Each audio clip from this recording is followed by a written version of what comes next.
দে মা আমায় তো বিলদারি, রাজার পিসি বড় কিপটে ভারী, তার থেকে যে আনবো করি। দে মা আমায় তো বিলদারি। ইগো কুচো চিংড়ি কত করে গো কর্তা? এটি এমন কিছু না, মাত্র 100 টাকা কিলো। হ্যাঁ তা মাত্রই বটে।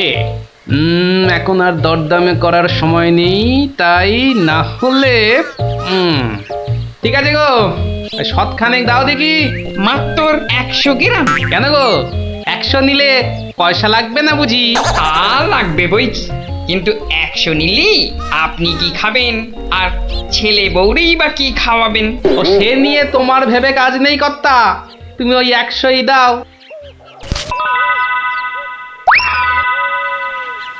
গিনি, ও গিনি, এই চিংড়িগুলো মুচমুচে করে ভেজে দাও তো দেখি গিন্নি। বলি দিন দিন তোমার বুদ্ধি শুধু লোপ পাচ্ছে নাকি? হ্যাঁ, এই শনিবারে বার বেলায় চিংড়ি এনে হাজির করলে যে বড়।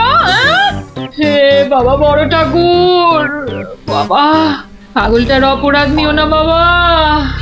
যাও যাও যাও যাও, ওগুলো ফেলে দিয়ে এসো গে।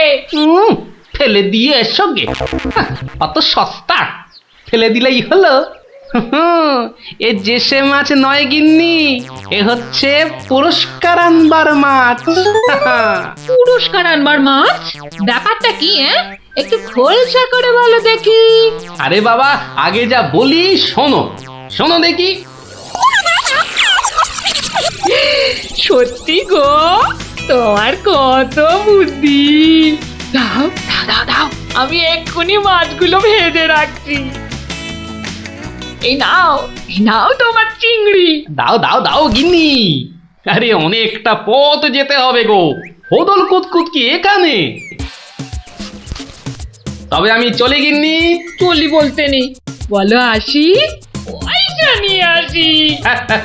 ঠিক আছে ঠিক আছে, আমি আসি, কেমন? দুর্গা দুর্গা দুর্গা দুর্গা, জয় মা, মাগো পুরস্কারটা যেন জোটে মা। অনেক দিনের ইচ্ছে, এক জোড়া মালা গড়াবো। দুর্গা দুর্গা দুর্গা দুর্গা দুর্গা দুর্গা। গোপালি চলেছে তাই ঠং ঠাং, পয়সা বাজছে টাকে। গোপালি চলেছে খুশো চিংড়িকে ছেকে। গোপালে গোপালি চলেছে গোপাল, একটু পরে কিপটা পিসিরি পুরতে চলেছে কপাল। গোপালে গোপালে গোপাল গোপাল। পিসিমা, ও পিসিমা। কে বাছা, এই ভক্তপুরে আবার কে এলি? পিসিমা আমি গোপাল গো, সেই কৃষ্ণনগর থেকে আসছি গো। গোপাল মানে আমার কেষ্টর ভাঁড় গোপাল? হ্যাঁ পিসিমা, আমি তোমার কেষ্টচন্দরের ভাঁড়। আর দরজাটা খুলবে নাকি এই রোদে?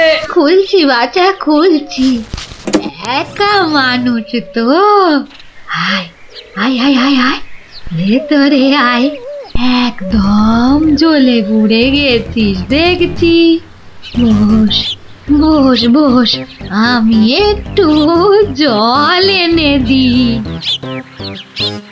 নে দেখিন, জলটা খেয়ে নে। একটু চিনি যে দেব তার আর জো আছে? জানিস বাবা, মাস চারেক আগে 1 আনার চিনি কিনেছিলুম, তা হত ছাড়া পিঁপড়ে গুলো সব শেষ করে দিয়েছে গা। তুই বাবা শুধু জলটাই বরং খেয়ে নে। ও ঢের কিপটে দেখেছি, এই তো দেখি হাড় কিপটে। না না পিসি, ওই চিনি টিনির দরকার নেই। এমন সময় এলি বাচ্চা, একটু জিরন দে তুই। আমি এক গাল মুখে দিই কিছু। না না না, তুমি ব্যস্ত হইও না পিসিমা। হ্যাঁ তা পিসি, কি কি রেঁধেছ গো আজ? বিধবা মানুষের আর রাধা বাড়া। গাছে লাউ ছিল, ওটা পেড়ে ঘন্ট করেছি, আর এই আতপ চালের ভাত।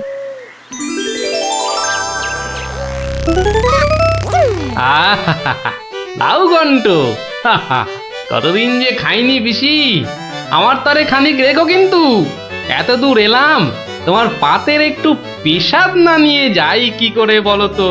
আচ্ছা আচ্ছা, আমি নয় খাবার শেষে পাতে খানিকটা রেখে দেব খন, তুই খেয়ে নিস। খানিক বেশি করেই রেখো পিসিমা, অনেকটা হাঁটতে হাঁটতে এসেছি তো, ও খিদেটাও চাগার দিয়ে উঠেছে বুঝলে। হ্যাঁ, লোকের রান্না বেশি কোথায় পাবো শুনি? তা আমি একটু কম খেয়ে না হয় তোর জন্য রেখে দেব। হতভাগাটা আসার আর সময় পেল না, ঠিক খাবার সময় এসে হাজির। নে গোপাল, আমার হয়ে গেছে, তুই খেতে বস। আমি হাতটা ধুয়ে আসি, কেমন? এক আনার চিনি 4 মাস। এবার বলি দেখো, আজ তোমার আমি কিপটেমি বার করে ছাড়বো। কই রে গোপাল, বসেছি? নে নে নে, আগে খেয়ে নে, পরে তোদের সব গল্প শুনবো। তা রান্না বান্না কেমন হয়েছে রে গোপাল? অতি উত্তম। সত্যি বলতে কি পিসিমা, এই কতদিন যে লাউ চিংড়ি খাইনি, কি বলবো তোমায়। আরেকটু হবে নাকি পিসিমা? কি বললি? লাউ চিংড়ি? তোরে কি মাথা খারাপ হয়ে গেল নাকি রে গোপাল? আমি বেদবা মানুষ, চিংড়ি মাছ আমায় খেতে আছে যে রাঁধবো?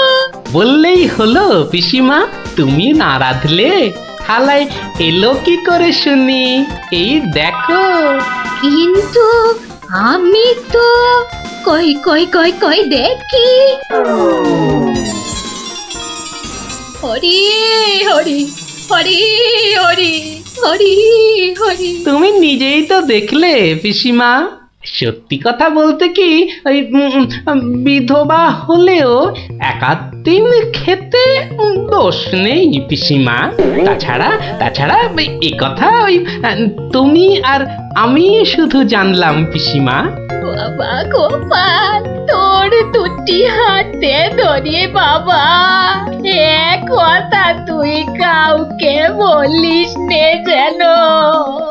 এ সত্যি না বাবা, সত্যি না। তা না হয় হলো, কিন্তু ওই মহারাজ যদি আমাকে জিজ্ঞেস করেন, তুমি তো জানো পিসিমা, আমি আমার বউকেও মিথ্যা বলতে পারি, কিন্তু মহারাজকে আমি পারবো না পিসিমা। কেষ্ট যেমন তোদের মহারাজ, আমিও তো তার পিসি নাকি?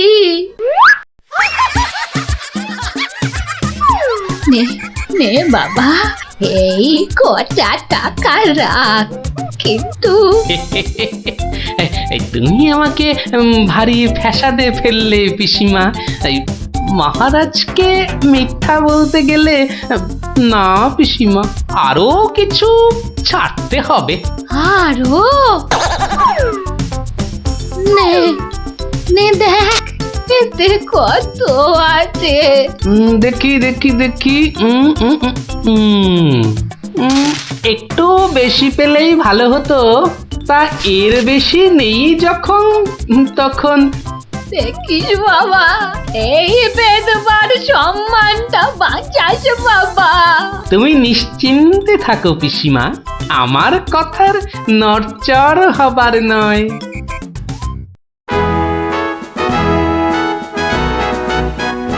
এসো এসো গোপাল এসো, কিন্তু তোমার মুখটা ওরকম বিষণ্ণ দেখাচ্ছে কেন?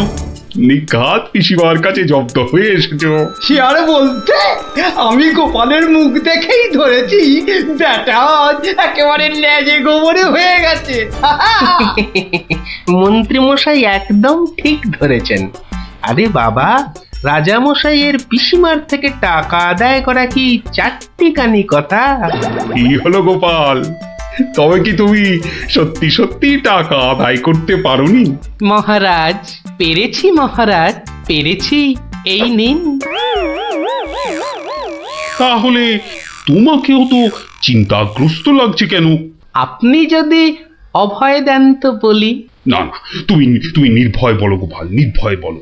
অভয় যখন পেয়েছি, বলছি তবে শুনুন মহারাজ।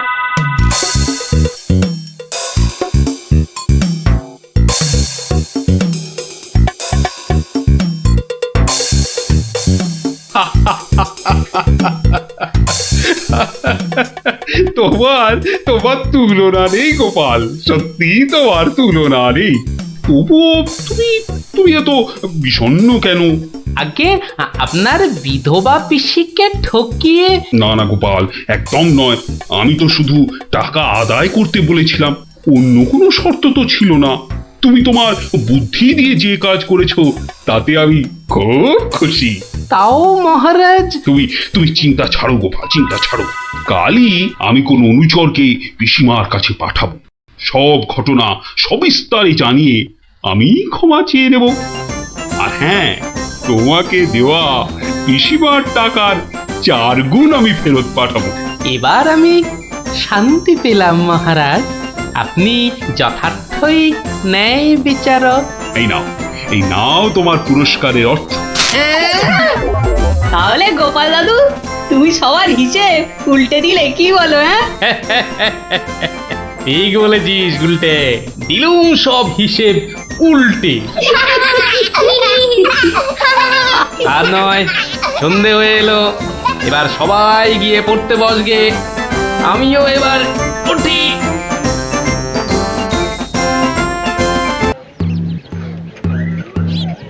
শোনো শোনো শোনো, নবদ্বীপের বুড়ো বুড়ি ছোঁড়াছুড়ি ভালো করে শোনো। মহারাজ কৃষ্ণচন্দ্র আদেশ করেছেন, গায়ে গঞ্জে কারোর অসুখ বিসুখ করলে সঙ্গে সঙ্গে ওনার তৈরি চিকিৎসালয় নিয়ে যেতে হবে। দেরি করলে বিপদ হবে। ও ঘোচক মশাই, আমরা সব পাড়ায় পাড়ায় পাক খেয়ে বেড়াই, আমরাই তো সবাইকে বলবো।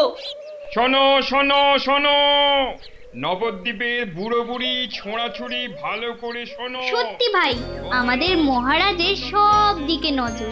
কত বড় রাজা, তবু একেবারে মাটির মানুষ। সত্যি পুটি, কত বড় রাজা কিন্তু কাউকে ভয় দেখায় না।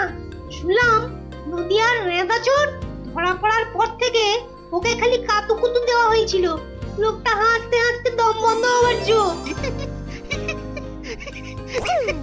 আর আমাদের নেড়িমুদিকে ওজন কম দেবার জন্য কি শাস্তি দিল ভাবো? কি শাস্তি গো চিমটি?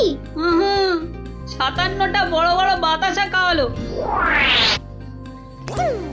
নো জল, নট কিচ্ছু। এসব তো আমাদের রাজা মশাইকেই মানায়। আসলে এসব গোপাল দাদুর বুদ্ধি। ঠিক বলেছিস। তা সে কি রে, সকাল বেলায় সবাই একেবারে বাড়িতে হাজির? হ্যাঁ, কি ব্যাপার ন্যাপলা? গোপাল দাদু, আজ সকালেই রাজামশাই ঢেড়াদার ঢেড়া পিটিয়েছে। কারোর অসুখ করলে সময় নষ্ট না করে চিকিৎসালয়ে নিয়ে যেতে হবে। এই জন্য সপ্তদ্বীপে অত বাচ্চা কদিনে মরে গেল। কি দুঃখ! ওই ঢেড়া দেবার বুদ্ধি তার মাথায় এলো গোপাল দাদু? নিশ্চয়ই তোমার। না রে বাপু না, আমি হলাম গিয়ে গোপাল ভা। এ বুদ্ধি আমার আসে নাকি বল? হ্যাঁ, তাহলে রাজামশাইয়ের বুদ্ধি? হুম, রাজা মশাইয়েরও না। তাহলে তাহলে কার বুদ্ধি? এই হলো আমাদের রাজবৈদ্য মহাশয়ের, বুঝলি? কত বড় কবিরাজ তিনি, তার চিকিৎসার গুণে মৃত্যুও হেরে যায়। ভাগ্যিস ওর মতো লোককে ঠিক মতো রাজবৈদ্য নির্বাচন করা হয়েছিল। এই লেভেলের লোক তো আর কম আসেনি। কি করে নির্বাচন করা হলো গোপাল দাদু? সে এক ব্যাপার বুঝলি। মস্ত ব্যাপার, শুনি নাকি? শুরু করো গোপাল দাদু। শোন তাহলে, সে বছর খুব গরম পড়েছিল, প্রাণ একেবারে হাই ঢাই যাকে বলে, ঘরে ঘরে অসুখ। এই সময়ে রাজামশাইয়ের চিকিৎসালয়ের যে বড় কবিরাজ, তিনি চলে গেলেন কাশীতে। যা বাবা, সে তো মহা বিপদের কথা, ভাববার কথা। সে আর বলতে, সবচেয়ে ভাবনা হলো রাজামশাইয়ের। প্রজাদের শরীরের কথা ভেবে ভেবে রাজামশাইয়ের ঘুম নেই একেবারে। রাজসভায় পাইচারি করে বেড়াচ্ছেন, সভা পণ্ড।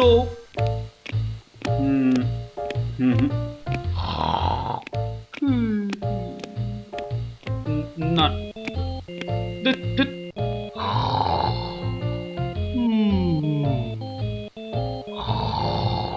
গোপাল! আগে মহারাজ, আপনার মুখ চোখ একেবারে শুকিয়ে গেছে মহারাজ। আপনার এত চিন্তা কিসের বলুন তো?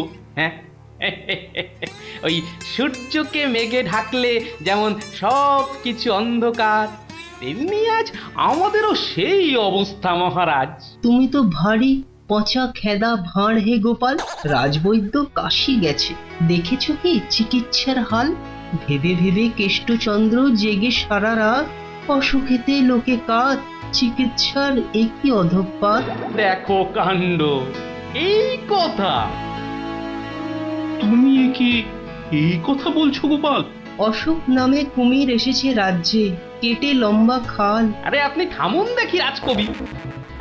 দিন রাত্রি তো তেল দিচ্ছেন রাজামশাইকে। কিন্তু বিপদ তো এসে হাজির গোপাল। কবিরাজ পাওয়া শক্ত হবে না গোপাল, কিন্তু উপযুক্ত রাজবৈদ্য নির্বাচন করব কিভাবে? তার হাতেই তো সব ভার দিতে হবে। সে তো কম কথা নয়। সত্যি কি যে হবে, রাজবৈদ্য নেই ভাবলেই পেটটা কেমন গুড়গুড় করছে মহারাজ। বড় ভয়ঙ্কর ব্যাপার। কি করে ঠিক ঠিক রাজবৈদ্য নির্বাচন করব সেই চিন্তাই এখন করছি। রাজামশাই যদি অভয় দেন, তাহলে সবচেয়ে গুণী রাজবৈদ্যকে আমি নির্বাচন করে দেব। তুমি ভাঁড় করবে রাজবৈদ্য নির্বাচন? রাজপণ্ডিত শুনুন শুনুন, কি বলে গোপাল শুনুন। কিম অদ্ভুতং, বামুন হয়ে চাঁদ ধরতে চায়, বামুনং চন্দ্রং ধরিষ্যতি, অদ্ভুতং অদ্ভুতং। কালে কালে কতই হবে, পিঠে পুলির ল্যাজ বেরোবে, বেড়ালের সিংহ যাবে, সিংহ মশাই ঘাস যে খাবে। শুনুন মহারাজ, শুনুন শুনুন, যদি আমি ঠিক ঠিক রাজবৈদ্য বেছে দিতে না পারি, তাহলে আমার এক গালে চুন আর এক গালে কালি মাখিয়ে উল্টো কাঁধায় চড়িয়ে কৃষ্ণনগরে ঘোরাবেন, ঠিক আছে? বেশ বেশ, গোপালের কথায় আমরা রাজি।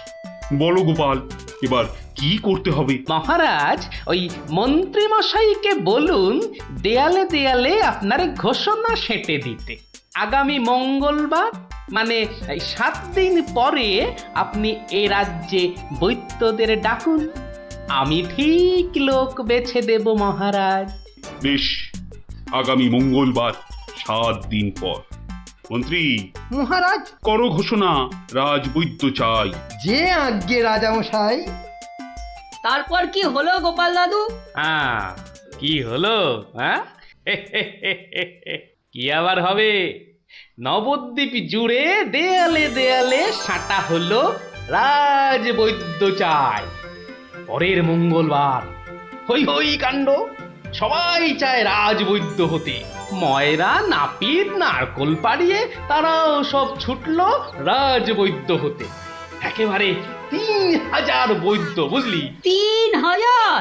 মহারাজ কৃষ্ণচন্দ্র তো গুণী মানুষ, তিনি 3000 জনের থেকে 3 জনকে বেছে দিলেন। ওদের মধ্যে থেকে বেছে দিতে হবে রাজবৈদ্যকে। 3000 বৈদ্য এসেছিলেন, বেশিরভাগই রদ্দি। অথচ বলছে আমরা সব বদ্যি। আরে চুপ করো না বাপু, রাজামশাইকে বলতে দাও না ভায়া। আমি 3000-এর মধ্যে 3 জনকে বেঁচেছি। এইবার তোমাকে আসল বাছা বাঁচতে হবে, আর ঠিক মতো না হলে এই গালে মাখিবে চুন, ওই গালে কালি, গাধায় চড়িয়া ভাঁড় খাবে গালা গালি। আমি তৈরি আছি কবি মশাই। আপনি কাকে কাকে বেছেছেন মহারাজ? মন্ত্রী মশাই, ডাকুন ওদের, এটা আপনার কর্ম। প্রথম বৈদ্য এসেছেন সেই সুদূর কিষ্কিন্ধা থেকে, নাম শ্রী শ্রীল আয়ু আচার্য দন্তলাবণ্য মহার্ণব। কোথায় কোথায়? আসুন আসুন মহার্ণব মশাই, এগিয়ে আসুন এগিয়ে আসুন। দ্বিতীয় বৈদ্য দ্বিতীয় বৈদ্য এসেছেন অলকাপুর থেকে, ওনার নাম হলো মম নাম পিণ্ডাইকরণ কবিরাজন পুঙ্গবং চরক শাস্ত্রী। দেখো কাণ্ড, এত বড় বড় নাম মনে রাখা ভয়ানক শক্ত বুদ্ধিমশাই। আমি ওনাকে বলবো আচার্য মশাই, আর আপনাকে বলবো শাস্ত্রী মশাই। মন্ত্রী মশাই, এবার তৃতীয় কবিরাজকে ডাকুন। তৃতীয় কবিরাজের নামটা বড় ছোট, শাস্ত্রী নয়, আচার্য নয়, নবদ্বীপের লোক, খুব বয়স হয়েছে। ওর নাম হলো, আমাকে লোকে বলে বুড়ো কবিরাজ। কি কি রোগের চিকিৎসা করেছেন একবার বলে দিন। বলতে গেলে আমি কোনো রোগেরই চিকিৎসা করি না, একদম আকার। অথচ আমায় যদি বলতে বলেন, এক নিঃশ্বাসে ৭৩,০০০ রোগ বলে যাব। হ্যাঁ, ওলাউটো, পেঁজরা, খোস, কাশি, সর্দি গর্মি, তরকা, কম্প, ঝম্প, শ্বেতসার, কত হলো? কে এমন মূর্খ আছে যে গুনবে ভারমশাই? ও যদি ৭৩,০০০ রোগের নাম বলে, আমি বলবো ৮৩ লাখ। সব বড় বড় রোগ, সর্দি কাশির মতো নাতি নাতনি রোগ নয়। শুনুন তাহলে, যক্ষা, রক্তাম্বু, অস্থিবাস, বেগুনচোরা, দাপট কাঁটা, আটকা, মরা মাছ, হাঁস পোকা। থামো থামো থামো, ও এ তো কানের পোকা, নাড়িয়ে ছেড়ে দেবে। শুধু কানে কেন মহারাজ, কানে, বগলে, নখে, সর্বত্রই পোকা নড়বে, তবে আমার নাম শাস্ত্রী। গোপাল, আর বিলম্ব করলে দেশত্যাগী হব বলে দিলাম। বেশ বেশ মহারাজ, আমি শুরু করি। আচার্য মশাই। আচার্য মশাই, এগিয়ে আসুন এগিয়ে আসুন। না না না না, আসতে হবে না, আসতে হবে না। বলছিলাম কি, ওই কৃষ্ণনগরের দেওয়ালে দেওয়ালে লেখা হলো রাজবৈদ্য চাই। আপনি বিদেশের লোক, কি করে খবর পেলেন? সে পেতেই পারে গোপাল, মহারাজ কৃষ্ণচন্দ্রের রাজবৈদ্য বলে কথা, কম ব্যাপার নয়, বুঝেছো? বুঝেছি, সে যাকে। কবিরাজ মশাইগণ, সভাসদগণ, আপনারা সবাই জানেন আমাদের শাস্ত্রে একটা কথা আছে, শতং মারি ভবেত বৈদ্য। যে কবিরাজ যত বেশি মারতে পারবে সে তত বড় বৈদ্য। নিন আচার্য মশাই, আপনি বলুন কজন মরেছে এ পর্যন্ত? কি করে হুট করে বলি? বলুন বলুন, ওই ২-৪টে কম বেশি হলে সেটা কিছু হবে না। তা ধরেন মোট রোগী দেখেছি ৩,৮০৬ জন গতকাল পর্যন্ত। হাততালি হাততালি হাততালি। এবারে বলুন আচার্য মশাই, তাদের মধ্যে মেরেছেন কজনকে? মানে কজন মরেছে আর কি। একেবারে ২৫০০। যমরাজের ঘরে পাঠিয়ে আমি কবিরাজ। আরে দূর দূর, নাবালক, দুগ্ধপস্য 2500 মেরেই একেবারে হনুমানের মতো লাফাচ্ছে দেখো। হ্যাঁ, এ কবিরাজি না করে রাজসভায় নাচুক মহারাজ। হ্যাঁ, এ রোজই 2.5 পো আদা নিম পাতার সঙ্গে বেটে খাওয়া উচিত। আপনি কতজন রোগী দেখেছেন শাস্ত্রী মশাই? 1000 হবে, কি বলো? আমি দেখেছি 18,771 জন, মরেছে 18,300। লোকে আমার দেশে আমার ছবি রেখে চরণামৃত খায়, বুঝেছেন?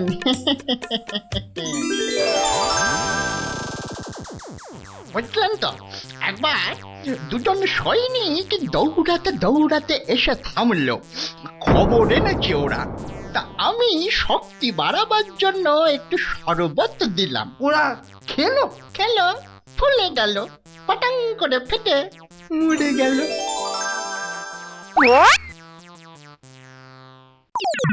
এ কি, আপনি কোথায় যাচ্ছেন? আরে পাকড়ো পাকড়ো! আপনি কোথায় পালাচ্ছেন দাদু মশাই? আমাকে ছেড়ে দিন মশাই, আমি এদের মতো অত গুণী নই। সে কি, রোগী দেখেননি আপনি? দেখেছি মশাই, কিন্তু বড় কম। কেন কম কেন? আমি যে রোগ হতেই দিই না। আমার গুরু আমায় শিখিয়েছেন, রোগের কারণগুলো নষ্ট করে দিলে রোগই হবে না। আমি যে তাই করি। কত রোগী এতদিন দেখেছেন কবিরাজ মশাই? সারা জীবনে আমি দেখেছি 1000 খানেক রোগী, আর মরেছে মাত্র 30 জন। তাতেই আমার লজ্জা করে।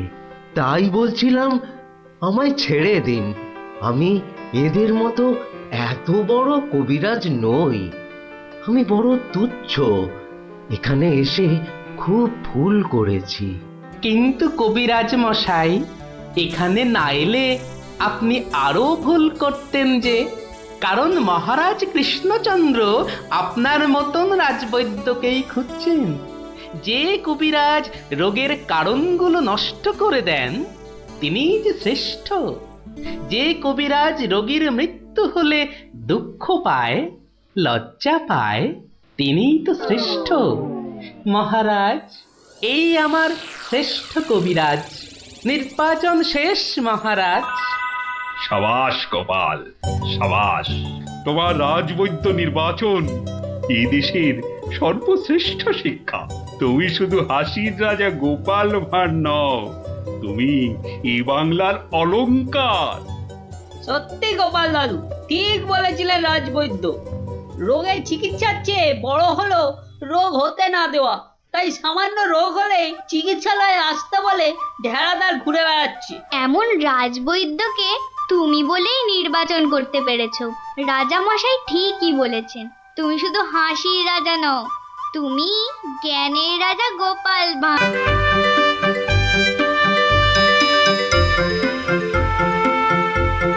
নবদ্বীপ বৈকুণ্ঠের হর্তা কর্তা বিধাতা, দণ্ডমুণ্ডের কর্তা, যার শাসনে বাঘে গরুতে এক ঘাটে জল খায়, সেই মহারাজ প্রভু কৃষ্ণচন্দ্র বাহাদুর সভায় আসছে।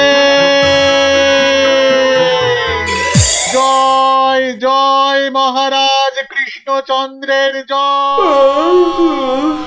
জয় জয় মহারাজ কৃষ্ণচন্দ্রের জয়। প্রভাতে রাজার মুখ যেই জন দেখে, তার ভাগ্যে ভাগ্যদেবী ভালো কথা লেখে। রাজা যেন গগন সূর্য, বৈকুণ্ঠ ঈশ্বর, তার সঙ্গে পাল্লা দিতে কে খায় ঠক্কর? হয়েছে হয়েছে, রোজ রোজ এত তেল ঢাললে পিছলে পড়ে যাও যে। যাকে সবার কাজ শুরু হোক। মন্ত্রী, সবার কাজ শুরু করার আগে একটু জ্যোতিষ মশাইয়ের একটা কথা শুনে নিন রাজা মশাই। যা কলা, সভায় বসতে না বসতেই জ্যোতিষী মশাইয়ের কাছে কুস্তি পড়ার ভাল লাগে না। এমন কথা মুখে আনবেন না যজমান। নবদ্বীপের ভাগ্যাকাশে আজ দুর্যোগের ঘন ঘটা, তার শ্যামল প্রান্তরে রক্তের আলপনা। হ্যাঁ, গেল যা। যাত্রা গাইতে হবে না। খোলাখুলি কথাটা বলুন তো, মানে ঝেড়ে কাশুন। মহারাজ, মুর্শিদাবাদ থেকে নবাব ল্যাংড়া হরকড়াকে দিয়ে পত্র পাঠিয়েছে। ওই ল্যাংড়া হর করাটাকে ডাকা করাও। মুর্শিদাবাদের নবাব সরকার থেকে পাঠানো ল্যাংড়া হর করা হাজির হো। হাজির। কে রে? নবাব সাহেবের চিঠি বয়ে এনেছি জনাব, আজই ফিরতে হবে। ওই চিঠিটা নিয়ে একটু পড়ে দাও না পণ্ডিত। উত্তম, দাও চিঠি দাও। শ্রী শ্রী নবদ্বীপরাজ মহামহিম কৃষ্ণচন্দ্র রায় বরাবরেশু। আপনার সভায় তো জানি জ্ঞানী গুণীদের বসিয়ে বসিয়ে খাওয়ান। আমি কজন হিন্দু গণৎকারকে চাই, কাল সকালেই আমার সভায় যেন দেখতে পাওয়া যায়। পালকি পাঠালাম, ভবদীয় নবাব বর্দি আলী খাঁ। আমি তো ভাগ্য গণনা করি না, একদম ছেড়ে দিয়েছি রাজা মশাই। এই ল্যাংড়া, তুই বাইরে যা দাদা। আমার মনে হয় ওই হরচক্রবর্তী আর পঞ্চানন আগমকে পাঠিয়ে দি। দাবি নেই, হ্যাঁ, বড় নৈবেদ্য খাবার বেলা তুমি জ্যোতিষী, আর এখন এখন তুমি তুলসী পাতা না? এই, হরু যাবে কেন? হরু যাবে কেন? জানিস মহারাজের সঙ্গে নবাব সাহেবের শত্রুতা। আগে মহারাজ, এই হরু আর পঞ্চাকে বাঘের মুখে ঠেলে দেওয়া কি ভালো দেখায়? আমি বলি কি মশাই, জ্যোতিষ মশাই যান, কত লেখাপড়া, মা সরস্বতীর আঁচল চাপা পণ্ডিত। কি মুখ খুঁড়ে এই কৃষ্ণপক্ষে আমি যাব নবাবের কাছে? আমি বলছিলাম গণৎকার বলে আমাকেই পাঠিয়ে দিন। ওই নবাবটা আমার 1 নম্বরের শত্রু। জানি গোপাল, জানি। ওই জন্যই তোমাকে পাঠাতে যে বড় ভয় পাই। তুমি কি বলো? আমার মনে হয় মহারাজ, জ্যোতিষী হরু ঠাকুর আর পঞ্চু ঠাকুরকে পাঠিয়ে দিন। নইব নইব, মুখ ভাঁড়। বলছি এটা কৃষ্ণপক্ষ। আমি তো আজ